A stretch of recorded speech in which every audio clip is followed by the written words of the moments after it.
ये 20 लाख लोगों के लिए यही उनका घर है।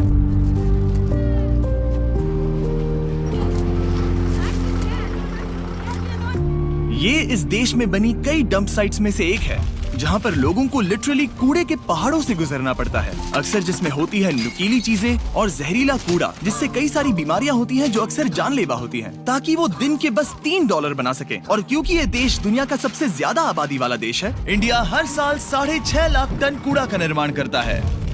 और अमीर और गरीब के बीच की धन असमानता बढ़ने का मतलब है कि लाखों लोगों को सिर्फ सर्वाइव करने के लिए इस कूड़े को अलग करके बेचने पर निर्भर रहना पड़ता है, जो कि इन्हें इस साइकिल में फंसे रहने पर मजबूर कर देता है। ये दिल दहला देने वाला है।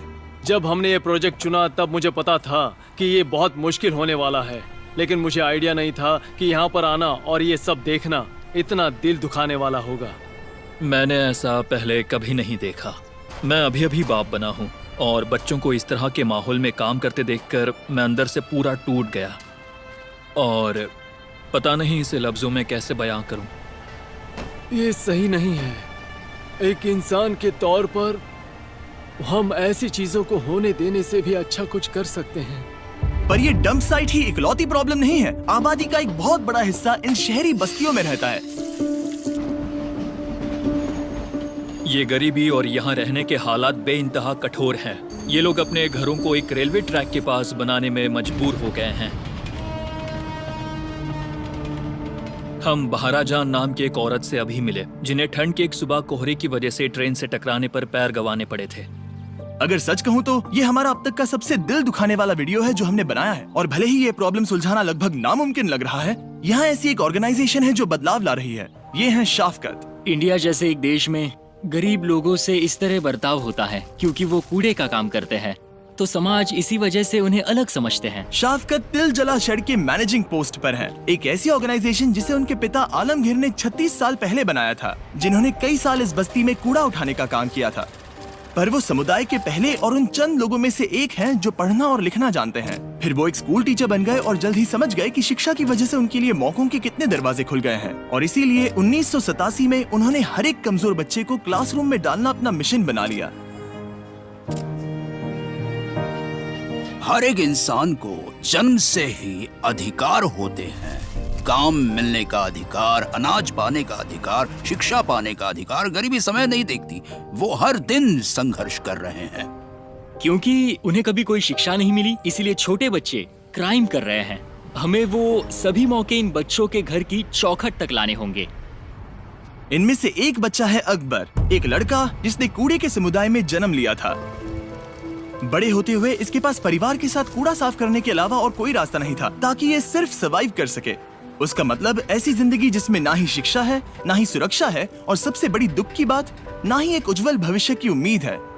लगभग 6 महीने पहले इसके पिता का देहांत हुआ था और उस वजह से परिवार पर बहुत प्रेशर आया था। अब इसकी माँ को कोई सहारा नहीं है और अब इतने सारे बच्चों के साथ पूरे परिवार को बहुत मुश्किल हो रही है। अकबर ने इस बाल मजदूरी की, इस गरीबी की, ऐसे प्रेशर की जिंदगी को नहीं चुना। किसी भी बच्चे को ऐसे नहीं रहना चाहिए।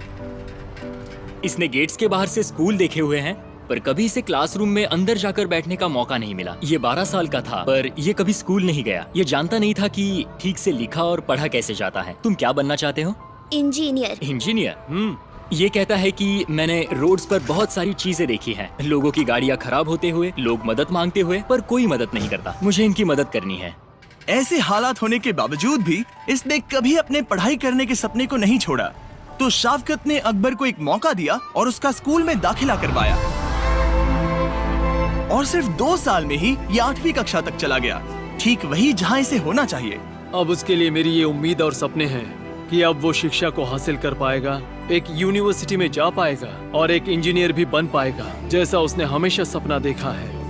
ये पक्का करने के लिए कि तुम्हें वो हर एक मौका मिले, हम तुम्हारे परिवार को कुछ पैसे दे रहे हैं ताकि वो खाना खरीद सके, तुम्हें फिक्र करने की जरूरत ना पड़े। अगर तुम वादा करते हो कि तुम दिल लगाकर पढ़ाई करोगे तो मैं तुम्हारे स्कूल जाने का खर्चा उठाऊंगा और मैं तुम्हारी इंजीनियरिंग डिग्री का भी खर्चा उठाऊंगा। ठीक है?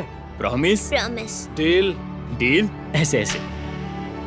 पर अकबर सिर्फ एक है उन हजारों बच्चों में से जिन्हें तिल जला शेड ने डंप वेस्ट से बाहर निकालकर उन्हें शिक्षा प्रदान की, सुरक्षित घर दिया और फाइनेंशियली मदद की। और डैरन पहली बार स्कूल के सभी बच्चों से मिलने वाला था। आपको वो अनुभव कराने का मैं इंतजार नहीं कर पा रहा। जब बच्चे उस दरवाजे से दौड़ कर आएंगे, मैं उसे शब्दों में बयान नहीं कर सकता।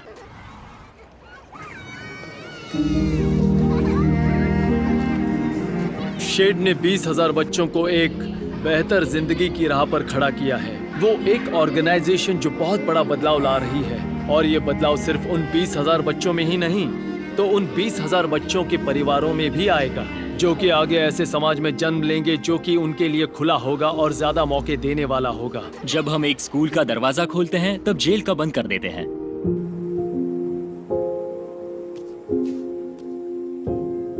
सिर्फ शिक्षा ही आगे जाने का रास्ता है, और शिक्षा ही हमारे समाज को पूरी तरह से बदल सकती है। दिल जला शेड जो शिक्षा प्रदान कर रहा है, उसके भी अलावा वो कई सारी एक्स्ट्रा करिकुलर एक्टिविटीज भी करवाते हैं ताकि बच्चे अपने पैशन की खोज कर सकें।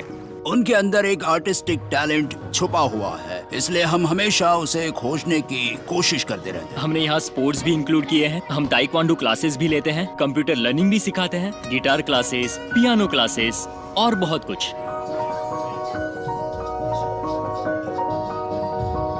Thank you so much. फिर बड़े बच्चों ने डैरन को उनके कुछ साइंस एक्सपेरिमेंट्स दिखाए। ओह वाओ, देखो ये तो 3D है। हे, तुमने वो कैसे किया? मुझे बताओगे इसे कैसे बनाया? मतलब ये सब रिसाइकल होने वाला सामान है, वुडबोर्ड है, सब उसी से बनाया गया है। ये एक वाटर डिस्पेंसर है सर, ये देखो। शायद ये बहुत जरूरी है कि हम समझे कि ये बच्चे कितने इनोवेटिव और रिसोर्सफुल हैं। इनके पास बहुत ही कम चीजें हैं, फिर भी इन्हें जो सामान मिलता है वो उसी का इस्तेमाल करके ये एक्सपेरिमेंट्स कर रहे हैं और ऐसा करके खुद को सिखा रहे हैं। इन बच्चों में इतनी क्षमताएं छिपी हुई हैं, फिर भी ऐसे बच्चों को अच्छी शिक्षा का मौका नहीं मिल पाता है। दिल जला शेड का अपने समुदाय पर इतना बड़ा असर करने के बाद भी ये प्रॉब्लम इतनी बड़ी है कि अकेले सुलझा नहीं पाएंगे। इस समुदाय की बहुत सारी जरूरतें हैं और बहुत सारा संघर्ष है। हमें हमारे काम को बड़ा करना होगा। हमारे जैसी ऑर्गेनाइजेशंस को संसाधन जुटाने के लिए हमेशा ही दिक्कतें आती है, बहुत दिक्कतें। और इंडिया की इस प्रॉब्लम पर एक लंबा चलने वाला सोल्यूशन निकालने के लिए हमने दिल जला शेड के इस पूरे प्रोग्राम को पूरे 1 साल तक फंडिंग करने का फैसला किया, ताकि इन्हें कोलकाता के और इलाकों में फैलने में मदद हो और आखिरकार पूरे इंडिया में। क्योंकि आप में से हर एक की वजह से आपकी व्यूअरशिप ने बीस्ट फिलांथ्रोपी को सपोर्ट मिलने में मदद हुई है, और एक रेसिपेंट होने के नाते हम बता सकते हैं हमें बीस्ट फिलांथ्रोपी से सपोर्ट और एक कमिटमेंट भी मिला है। आपकी ब्लेसिंग्स के लिए बहुत बहुत शुक्रिया। पर अब ये एक और सरप्राइज बाकी है। शाफकत ने बताया कि बहुत से बच्चों को कंप्यूटर सीखने में दिलचस्पी है, पर लोकल लाइब्रेरी में सभी बच्चों को सीखने के लिए उतने कंप्यूटर्स नहीं हैं। तो हमने उनकी मदद की। हम और भी कुछ करना चाहते थे, तो हमने कुछ कंप्यूटर्स भी खरीदे हैं। कुछ दिन मुश्किल होते हैं, कभी चुनौतियां होती हैं, पर एक सोशल एक्टिविस्ट का काम ही होता है कि वो कोई स्ट्रैटेजी ढूंढे, उनसे बाहर निकलने का रास्ता ढूंढे, जिससे कि जो भी कठिनाइयां और चुनौतियां आए उन्हें वो पार कर सके। पर अभी हमारा काम पूरा नहीं हुआ। कुछ देर पहले शाफकत ने डैरन को मोहेश और अधीर से मिलवाया, ऐसे 2 भाई जो 13 साल की उम्र से यहाँ पर कूड़ा उठाने का काम कर रहे हैं। वो एकदम सुबह शुरू हो जाते हैं और लगभग 12-13 घंटे काम करते हैं, और उनके बड़े परिवार है। यही काम हम लोग कर रहे हैं। चूनू के बच्चा लोग को सरकारी में पढ़ा रहे हैं और यही सब कर रहे हैं। मोहेश ने डैरन को बताया कि उसे हर रोज कूड़े को घंटों तक उठाना पड़ता है, और वो ये सब इस सपने के साथ करता है कि एक दिन वो अपने बच्चों को स्कूल में भेज पाएगा। $5-6 में एक परिवार चला पाना इन्हें बहुत मुश्किल होता है, क्योंकि ये बहुत कम पैसे है, बहुत कम।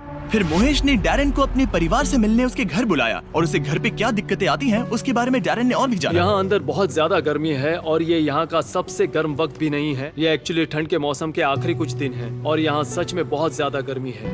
गर्मी की वजह से खाना खराब होने से बचाना मोहेश के लिए बहुत चुनौती भरा हो जाता है, जिस वजह से कभी कभी उसे और अधीर को भूखे पेट ही काम करना पड़ता है, जिससे इस काम को पूरा करना लगभग नामुमकिन हो जाता है। अपने परिवार का ख्याल रखने के लिए तुम जितनी मेहनत करते हो वो देखकर हम तुम्हारी थोड़ी मदद करना चाहते हैं, इसलिए हम तुम्हारे लिए एक नया फ्रिज खरीदेंगे।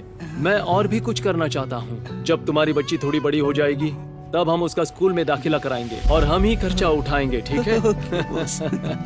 कोई बात नहीं मेरे भाई। जब बीस्ट फिलैंथ्रोपी ने पहली बार डोनेशंस लेने शुरू किए थे, तब हमने एक भी इंटरनेशनल प्रोजेक्ट नहीं किया, और ना ही हम वैसा कुछ करेंगे ऐसी कभी बात की थी। पर पहले हफ्ते में ही जिस देश ने बीस्ट फिलैंथ्रोपी को सबसे ज्यादा डोनेशंस दिए थे वो इंडिया ही था, और ये इंडिया के लोगों की असाधारण दया और उदारता को दर्शाता है। और तब से ही यहाँ पर बीस्ट फिलंथ्रोपी के साथ आना और उतनी ही उदारता दिखाना जितनी यहाँ के लोगों ने हमें दिखाई थी, वो मेरे लिए बहुत जरूरी बन गया था। मैं एक बहुत बड़ा शाउट आउट देना चाहूंगा स्मिथ ब्रदर फैमिली फाउंडेशन को। जब डैरन को पता चला कि बहुत सारे बच्चों को हर रोज खाना नहीं मिलता, तो उसने अपने कुछ दोस्तों के साथ एक बहुत ही जेनरस अमाउंट डोनेट किया, जिसकी मदद से हम 80 परिवारों को 2 साल तक खाना दे सकते हैं। मदद करने के लिए thank you India, we love you. दिल जला शेड को डोनेट कीजिए।